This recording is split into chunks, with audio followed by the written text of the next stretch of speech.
Do you sleep with your phone next to you? If you have this habit, watch this video. It has become a habit, especially among younger people, to sleep with their phones close by. Under the pillow seems to be the ideal place to put your phone since it is easier to reach when it rings. However, what many people don't know is that sleeping with your phone next to you on the bed can be dangerous for your health. It has already been proven that smartphones emit dangerous radiation that cause alterations in the system of certain self-regulating processes, such as our biological clock or heart rhythm. Keeping the phone close to us while we sleep can cause an inability to sleep, make us wake up several times during the night, nightmares, etc. Actually, it can even damage your brain. Did you know that? Sleeping with your phone next to you can be harmful to your body functions and tends to limit the production of many hormones that are essential to your routine. And, according to the World Health Organization, electronic devices in general are harmful to the body because they produce toxic effects that can increase the chances of developing cancer. To validate this affirmation, an Australian study showed an important relation between using smartphones and male sterility and reduction of sperm quality. See now 4 reasons for never sleeping with your phone ever again.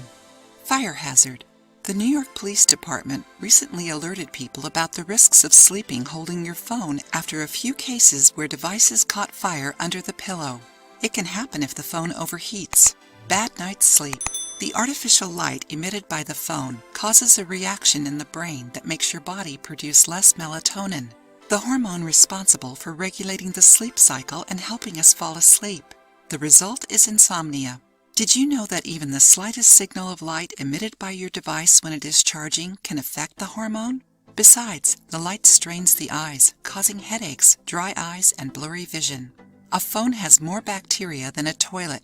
If you have the habit of sleeping with your phone on the bed, then you certainly also take it with you wherever you go. Now let's be honest, how many times a day do you clean your phone? It almost never goes through a cleaning, doesn't it? But hold on. To kill all the germs and avoid putting a toilet on your face, you can clean your phone with a cloth and some rubbing alcohol. Exposure to radiation. Even if the effects of the contact between phone radiation and the brain still aren't proven, it's still best to avoid exposure whenever possible. Enjoying the video? Then give it a like and share it with your friends to help the channel. But where do I leave my phone when I go to sleep? The best thing is to turn off your phone and leave it close by. If you can't turn it off, then leave it away from you in another part of the house. If you need it close to you, then at least turn off the Wi-Fi to reduce radiation. According to studies, your device should stay at least 3.5 feet away from you during your sleep. Additionally, pay attention to not leave your phone charging under your pillow during the night. There are many accounts of a phone overcharging and causing fires, burns on face and hands, and even death. Also, avoid putting the device close to your body, like in your pockets, especially if you are a man. It harms the production of sperm and may even cause infertility. That's interesting, isn't it? Take care from now on. If you liked the video, give it a thumbs up and share it with your friends. For more recipes and tips, subscribe to the channel.